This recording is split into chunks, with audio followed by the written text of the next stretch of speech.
Ba, hôm nào bé tôi thành công sẽ cầm lên. Cô xin chào nhá. Các bạn chờ, cứ hãy câu nhá. Và cứ tiền.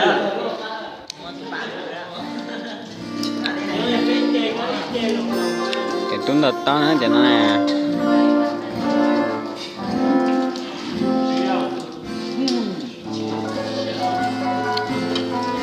Vậy rất là ngon nói à.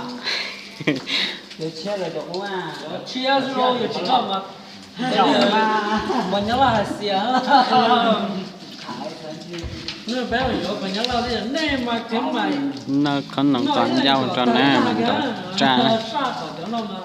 Ít là để lâu lần, ít lần. Bé ít là ít kỳ hả nó. Sao chị ta. Nên kỳ chân đó đấy. Ra của để cho tao xếp thẻ. Nào cho chàng đâu.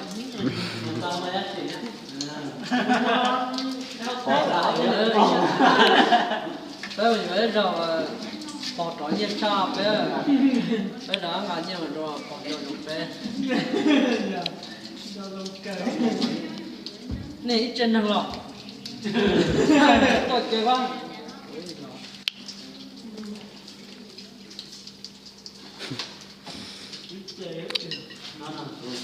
Còn nó tỏ không ốp còn sáng độc đấy.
双喜爱对对路。